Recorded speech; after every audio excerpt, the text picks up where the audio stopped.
ભારત પાસે ઘણા પૈસા, અમે દર વર્ષે $21 મિલિયન કેમ આપીએ? ટ્રમ્પે ફરી ટેરિફનો મુદ્દો ઉછાળ્યો. ડોનાલ્ડ ટ્રમ્પે ભારતમાં મતદારોને પ્રભાવિત કરવા માટે $21 મિલિયન ના અમેરિકન ભંડોળને રોકવાના DOGE વિભાગના નિર્ણયનો બચાવ કર્યો. તેમણે ભારત જેવા દેશને આવી મદદ પૂરી પાડવાની જરૂરિયાત પર પ્રશ્ન ઉઠાવ્યો હતો. અમેરિકન પ્રમુખ ટ્રમ્પે કહ્યું કે અમે ભારતને $2 કરોડ કેમ આપી રહ્યા છીએ? તેની પાસે ઘણા પૈસા છે. તે વિશ્વના સૌથી વધુ ટેક્સ વસૂલતા દેશોમાં સામેલ છે. તેમના ટેરિફ પણ ખૂબ ઊંચા છે. મને ભારત પ્રત્યે ખૂબ માન છે, પણ મતદાન માટે $20 મિલિયન શા માટે ચૂકવવા?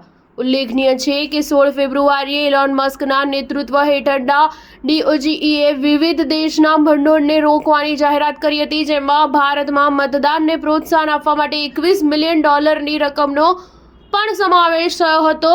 DOGEએ કહ્યું હતું કે અમેરિકાએ ભારતમાં મતદાન વધારવા માટે રચાયેલ $21 મિલિયન પર કાતર ફેરવી નાખવાનો નિર્ણય કર્યો છે. ખરેખર તો અમેરિકામાં ચૂંટણી દરમિયાન મતદારોની ભાગીદારી વધારવા માટે ભારતને $21 મિલિયન આપતું હતું, પરંતુ હવે ભારતને આ ભંડોળ મળશે નહીં. ઉલ્લેખનીય છે કે ટ્રમ્પે ભારતના આકરા ટેરિફ અંગે ઘણી વખત નિવેદનો આપ્યા છે. તેમણે કહ્યું છે કે ભારત એવા દેશોમાંનો એક દેશ છે જ્યાં સૌથી વધુ ટેરિફ છે. સ્ટાર ન્યૂઝ 7 હંમેશા સચ્ચાઈની સાથે.